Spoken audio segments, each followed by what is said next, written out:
చెప్పండి అన్న, ఎట్లా ఉంది మరి పరిస్థితి ఈ రాష్ట్రంలోని? ఇప్పటికి దాదాపుగా 15 నెలల దగ్గరికి వచ్చింది ప్రభుత్వం ఏర్పడి. భీమరావు గారు, ఎట్లా ఉంది మరి ఈ 15 నెలల పాలన తీరు ఎట్లా అనిపిస్తుంది? ఈ రాష్ట్రంలో ప్రజలకు ఇస్తున్న 6 గ్యారంటీల ముచ్చట ఏంది? మరి ప్రభుత్వ వైఖరి ఏ విధంగా ఉండబోతుంది ముందు ముందు? అన్న సంతోషం అన్న, కాంగ్రెస్ ప్రభుత్వం తెచ్చి ఇప్పుడు అదే సముద్రంలో మనం ఈత కొట్టినట్టు 6 గ్యారంటీలు 13 హామీలు మంచిగా ఉన్నదన్న. మొన్న 6 గ్యారంటీల ఫామ్లు నింపిడు కదా, ఫామ్లు నింపిన తర్వాత ఇప్పుడు విలేజ్లలో తిరుగుతున్నాం కదన్న. ఇప్పుడు 6 గ్యారంటీలో రేషన్ కార్డు ఇస్తా అన్నాడు, ఇల్లు ఇస్తా అన్నాడు, మహిళలకు 2500 ఇస్తా అన్నాడు, గృహజ్యోతి పథకం అన్నాడు, ప్రతి దాంట్లోనే ఉంది. మొన్న మరి గ్రామ కమిటీలు పెట్టేసి రిటర్న్ ఇంకా మీరు అప్లికేషన్ పెట్టుకోవాలండి ఇండ్ల గురించి కొత్త అప్లికేషన్ ఎందుకన్నా ఒకటే దాంట్లో సరిపోదా? అది ప్రజాపాలన కదా మీది, దాంట్లోనే కదా 13 హామీలు 13 హామీలు 420 హామీలు అన్న. మొత్తం ఏం జరుగుతుంది, ఏం జరగబోతుంది ముందు అనేది ఈ 15 నెలల్లో చూపించేసి కేసీఆర్ సాబ్ ఉన్నప్పుడు మరి ఈ 15 నెలలో అన్న, ఈ 2014 నుంచి 23 వరకు ఏ విధంగా పరిపాలన ఉండేది? గ్రీనరీ అయిందన్న మొత్తం తెలంగాణ ప్రభుత్వము, గ్రీనరీ అయింది. అదే ఇప్పుడు 24 నుంచి రిటర్న్ ఇంకా 10 సంవత్సరాలు వెనుకకి వెళ్ళిపోయినాం. అంటే ముఖ్యమంత్రి ఏమో ఇక్కడ 9.5 సంవత్సరాలు పాలించిన బీఆర్ఎస్ ప్రభుత్వం ఏం చేయలేకపోయింది, కేవలం 1 ఇయర్లోనే మేము అన్నీ చేసినాం ప్రజలకు అని చెప్పేసి వాళ్ళు ప్రజా ఉత్సవాల సభలు కూడా నిర్వహించారు, ఇక్కడ ఉత్సవాలు కూడా జరిపారు 1 ఇయర్ పాలన మీద. మరి మీరేమో 10 ఏళ్ళు బ్యాక్ పోయింది అంటున్నారు, వాళ్ళేమో 50 ఏళ్ళు బ్యాక్ పోయిందని చెప్పేసి ముఖ్యమంత్రి అంటుండు ఈ బీఆర్ఎస్ ప్రభుత్వం పాలించిన తీరును. అన్న, ఒక్క ఇటుక ఏడన్నా కొత్త శంకుస్థాపన చేసిన నాకు చూపియండి.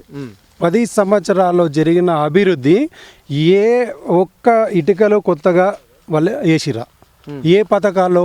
ఇప్పుడు ఈవెన్ మన జైరాబాద్కి లిఫ్ట్ మన సంగమేశ్వర బసవేశ్వర ప్రాజెక్ట్ ఉందన్న, ఆ కెనాల్ అనేది దువ్వాలి. మరి ఆ పనులు కూడా చేయట్లేదు కదా. మాకు 1,00,000 ఎకరాలకు నీళ్ళు తెస్తా అని చెప్పేసి కేసీఆర్ సాబ్ హామీ ఇచ్చిండు, అదే హరీష్ అన్న హామీ ఇచ్చిండు. అది ఆల్రెడీ పని కొనసాగింది కదా, మరి దానికి ఎందుకు ఆపినావు? మరి రావాలి కదా, అది ఎందుకు నీకు శాత కావట్లేదు? అది ఏదో ఏడ చేస్తున్నాడనా? మరి నువ్వు అభివృద్ధి అభివృద్ధి అభివృద్ధి బాట పడు కదా. మాకు అప్పుడే అన్నాడు మా కేసీఆర్ సాబ్ అన్నాడు, ఏది నేను పోతే రెస్ట్ తీసుకుంటా కానీ మీరు అక్కలో అవుతారని చెప్పేసి అన్నాడు. కానీ ప్రజలకు అనిపించలేదు. వీడేంటంటే ఆ 15,000 రైతు బంధు అన్నాడు, రైతు 15,000 వస్తాయి, 2 లక్షలు అకాలంలో మనకు రుణమాఫీ అవుతాయి అన్నాడు. అవి కూడా ప్రతిదీ ₹1 రాలేదన్న. మా విలేజ్లో మినిమం ఒక 100 ఫైల్స్ ఉంటాయి కెనరా బ్యాంక్లో. మాకు 26 ఫైళ్ళు 20, 30, 40 వేలు ఉన్నాయి కదా, అవి మాత్రమే రుణమాఫీ. లక్షల్లో అప్పు ఉన్నదన్న. ఇప్పుడు మాకు కూడా ఇప్పుడు నాన్న పేరు మీద అమ్మ పేరు మీద భూమి, కెనరా బ్యాంక్ వాళ్ళు డైరెక్ట్ మాకు నోటీస్ పంపిస్తున్నారు, ఈ భూములు మొత్తం సీజ్ చేసి పాడతామని. మేమేమో రుణమాఫీ చేస్తాడని చెప్పేసి ఆశ చూపించిండు, మేమేమో దీంట్లో ఇదే. మరి ఇప్పుడు రైతు భరోసా పైసలన్నీ వస్తున్నాయి అన్న? రైతు భరోసా అంట టక్క టికి అడ్డాడు, టికినే పోయింది. అది రైతు బంధు లేదు.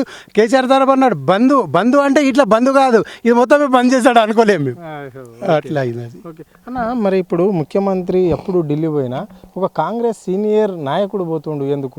గతంలో డిప్యూటీ సీఎం పోయేది బట్టి విక్రమార్క, ఇప్పుడు శ్రీధర్ బాబు పోతుండు ఎందుకు మరి? అంటే ఇంకా వేరే వాళ్ళు లేరా? కాంగ్రెస్ పార్టీకి సంబంధించిన వాళ్ళే పోవాల్సిన అవసరం ఏముంది? ఫస్ట్ నుంచి ఉన్న వాళ్ళు ఎందుకు పోతున్నారు? ఫస్ట్ ఆఫ్ ఆల్ ఏంటంటే ఇతని పైన అధిష్టానం వాళ్ళు ఉన్నారు కదా, వాళ్ళ పైన నమ్మకం లేదు ఇతనికి. 100% ఏంటంటే ప్రతి నెల 2-3 సార్లు పోయి రావాలి, పోయి వస్తేనే ఆడ సంతోషం అనమాట. ఇక్కడ నుంచి పోవాలి కదా అన్న. నిధులు అనేది ఈ అభివృద్ధి అనేది ఈడ ఏం లేదు. ఆడ ఉండే 4 సంవత్సరాలు నేను ఉంటా కదా, లేకపోతే నా ఉన్న సీట్ కనే చేశారు కాబట్టి పోయి వస్తాడు అన్న. అది అంతే అన్న. ఇక్కడ మరి ఢిల్లీ పోయినప్పుడు మోడీని కలిసి మోడీ మా పెద్దన్న అంటాడు. మరి ఇక్కడ కిషన్ రెడ్డిని బీజేపీకి సంబంధించి కేంద్ర మంత్రి కిషన్ రెడ్డిని ఎందుకు సీఎం నోరు వారేసుకుంటుండే ఆయన మీద? కిషన్ రెడ్డి వల్లనే రాష్ట్రానికి బడ్జెట్ రాలేదు అంటున్నాడు. ఒక మంత్రి ఆపితే బడ్జెట్ ఆగుతుందా? ప్రధానమంత్రి ఇస్తానంగా ఈ రాష్ట్రానికి 100% ఆగదన్న. మరి వీళ్ళు ఏం చేస్తున్నారన్న? 8 మంది ఉన్నారు కదా, కొట్లాడాలి పోయి. మా రాష్ట్రానికి వచ్చే నిధులు మాకెందుకు ఇవ్వట్లేదు మీరు? వీళ్ళు ఎందుకున్నారు మేము చేస్తాము మేము తీసుకొస్తామని చెప్పేసి అన్నారు కదా, మరి మీరు ఎందుకు చేయట్లేదు? పార్లమెంట్లో పోయి మాట్లాడే ఇది చేయండి, మరి తీసుకురండి. మీరు 8 మంది ఉన్నారు, బీజేపీ వాళ్ళు 8 మంది ఉన్నారు, 2 మంత్రులు ఉన్నారు, బీజేపీ వాళ్ళు కూడా 2 మంత్రులు ఉన్నారు, కిషన్ రెడ్డి ఉన్నారు, బండి సంజయ్ ఉన్నారు, వాళ్ళు ఉన్నారు కదా, వాళ్ళకి అడిగేసి తీసుకురండి. ఎవరు చెప్తే కేంద్రం ఇచ్చే బడ్జెట్ ఆగదన్నా, 100% వచ్చేది వస్తుంది. మాట్లాడాలి అంటాడన్నా మాటలు. ఇప్పుడు వచ్చిన మాట ఏంది, 6 గ్యారంటీ 13 హామీలు. ఈ దానిపైన ఇవి మరలించాలే, అయితే మాకు అక్కడ నుంచి బడ్జెట్ రావట్లేదు, ఇక్కడ నుంచి బడ్జెట్ రావట్లేదు, అది చెప్పడానికి మాత్రమే ఇది. అంటే ఇప్పుడు గతంలో మాకు కాంగ్రెస్ పార్టీ చాలా సీనియారిటీ ఉన్న పార్టీ, అంటే బడ్జెట్ను ఎట్లా మళ్లించాలి, ఏ విధంగా చేసుకోవాలి, రాష్ట్రాన్ని ఎట్లా చక్కబెట్టాలి అని చెప్పేసి బట్టి విక్రమార్క కూడా ఓ ఇంటర్వ్యూలో చెప్పడం అనేది జరిగింది. అంటే మాకు బడ్జెట్ కుదరనే ఉండదు అంటున్నారు. మరి ఇప్పుడు ఈ 6 గ్యారెంటీలు ఎందుకు ఇంప్లిమెంట్ చేయలేకపోతున్నది ఈ ప్రభుత్వం? అన్నా నువ్వు బడ్జెట్ ప్రీవియస్ ప్రజెన్స్ అనేది చూసుకో. బడ్జెట్లలో వచ్చిన ప్రీవియస్ మన సర్పంచులు ఎంపీటీసీలు పని చేసిన డబ్బులకి మొన్న మన వాళ్ళ పేసీలో 20% కమిషన్ ఇస్తేనే బిల్లుల వస్తుంది, లేకుంటే రాదు. మీరు నాకన్నా ఎక్కువ మీకే తెలుస్తుంది, మీరు రికార్డు తీయండి మీకు తెలుస్తుంది. ఆ విధంగా వచ్చిందన్న. వీళ్ళు పాలన అయితే కరెక్ట్ పాలన చేయలేరు. ఇప్పుడు ఈ జైరాబాద్ నియోజకవర్గానికి సంబంధించి ఏమేమి పనులు ఇక్కడ పెండింగ్లు ఉన్నాయి? గత ప్రభుత్వంలో చేసిన పనులేంది, వీళ్ళు గెలిచిన తర్వాత ఏమేమి పనులను వాటిని పూర్తి చేయలేకపోతుంది ప్రభుత్వం? చూడన్నా, ఇప్పుడు మాకు సంగమేశ్వర బసవేశ్వర ప్రాజెక్ట్ ఇప్పుడు నీళ్ళకైతే కొద్దిగా చాలా వచ్చేసిందన్న. విలేజ్లకు పోతే మిషన్ భగీరథ ఇల్లు ట్యాప్ ఓపెన్ చేస్తే ఇంట్లో వాటర్ వచ్చేది. నేను ఉండే జైరాబాద్లో ఉంటాను, అప్పుడప్పుడు పోతా. అమ్మ నాన్నలు వృద్ధులు, వాళ్ళకి ఏంటంటే ఇంటికి కేసీఆర్ సాబ్ ఉన్నప్పుడు డైరెక్ట్ ఇంట్లో వాటర్ వచ్చేది. ఇప్పుడు ఏంటంటే మేము కొంతమంది కూడి ఒక బోర్ వేయించుకొని తాండకు వాటర్ సప్లై చేస్తున్నాం. కొంతమంది నేను ఒక మోటార్ ఇప్పించిన అన్న, దాంట్లో నేను మోటార్ ఒకరు బోర్ వేపిస్తే 10 మంది బోర్ వేపిస్తే నేనే మోటార్ ఇప్పించిన 30-40 వేలు వేసి. అంటే వృద్ధులకు మా అమ్మ నాన్నలకు కూడా కష్టాలు రావద్దు అని చెప్పేసి అదొకటి. ఇప్పుడు లిఫ్ట్ ఏరియా ఈ సంగమేశ్వర బసవేశ్వర ప్రాజెక్ట్ వస్తే ఇక్కడ మాకు ఎత్తిపోతల పథకం ఉందన్న, ఇక్కడ వచ్చి వాటర్ దాని నుంచి మేము కూడా మంచి సాగు అనేది చేసుకుంటాం కదా. ఆ సాగు అనేది అదే అక్కడే ఉండిపోయింది. ఇంకోటి మేము లంబాడాలమ్మ బంజారులం. ఈ ప్రభుత్వం వచ్చిన కాడ నుంచి చూడు, ఇప్పుడు వాళ్ళ కాన్స్టిట్యున్సీలోనే, ఇప్పుడు రేవంత్ రెడ్డి కాన్స్టిట్యున్సీలో లగాచార్ల కొడంగల్లో లగాచార్ల పైన మొత్తం వ్యతిరేకతలు చూడు. మా భూములే మంచిగా అనిపిస్తున్నాయి ఆయన. అసలు రాళ్ళు రంపాలని చెప్పేసి అన్నారన్న. మేము పోయి విజిట్ చేస్తే బంగారం పెడితే బంగారం పండే భూములు ఉన్నది కదా అన్న. 10,000 20,000 ఎకరాలు అనేది హైదరాబాద్లో ఇండస్ట్రీల ఇది ఉంది కదా, ఆడ గ్రీన్ మెట్రో ఉంది కదా, ఆడ చేయాలి కదా. ఇతను ఆడ పోయి ఆడ చేస్తాడు, లేకుంటే మా నాల్కల్ మండల్లో ఈడకొచ్చి ఫార్మాసిటికల్ చేస్తా అంటే డబ్బురు ఆడ చేస్తా అంటాడు. ఇదేమన్నా న్యాయమా?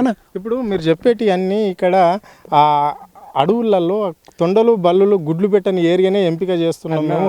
దట్టమైన అడవులు రౌతులు రప్పలు ఉండే భూమి ఇది అని చెప్పేసి ముఖ్యమంత్రి అంటే నేను చూపిస్తా. జర ఈ భూములు చూడు, ఈ భూములు రాళ్ళు రంపలానా చూడు, చూడనా ఈ భూముల్లో రాళ్ళు రంపాలు అంటారా దీనికి? నువ్వు తీసుకురా అన్న, 1 కేజీ బంగారమా 10 కేజీలు బంగారం అవుతుంది పెడితే పక్కా అవుతుంది.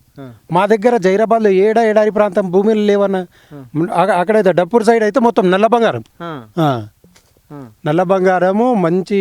అప్పుడు కేసీఆర్ సార్ ఉన్నప్పుడు హరీష్ రావు ఆదేశాల మేరకు మొత్తం ఏంటంటే చెక్ డ్యామ్లు అవి పథకాలు బాగా అయినాయి. మంచి గ్రౌండ్ లెవెల్ వాటర్ కూడా పెరిగిదన్న. ఇప్పుడు ఆ టైం కన్నా ఈ టైం అంటే రైతులు వాళ్ళ పొలం నుంచి బయటికి వెళ్ళే పరిస్థితి లేకుండేది. ఇప్పుడు కాపలా కాస్తున్నారన్న కరెంటు కోతలకు, ఆడనే ఉండాల్సి వస్తుంది. కరెంట్ అయితే 10 నిమిషాలు 20 నిమిషాలకు పోతుంది. 24 గంటలు కరెంట్ ఉంటుండే అప్పుడు. ఇప్పుడు ఏమున్నదన్న ఏందన్నా? మరి ఇప్పుడు గిరిజనులకు ఎస్టీలకు సంబంధించి పోడు భూముల పట్టాలు ఇస్తామన్నారు, మరి ఏంది ఆ పరిస్థితి? కోసం అయితే ఎదురు చూస్తున్నామన్నా మేము. ఇప్పుడు లోకల్ బాడీ ఎలక్షన్స్ వస్తాయి, అప్పుడు తడాగా చూపిస్తాం మేము ఏంది అనేది. కేసీఆర్ సాబు మాకు ప్రత్యేకంగా ఒక గ్రామ పంచాయతీని ఏర్పాటు చేసిండు.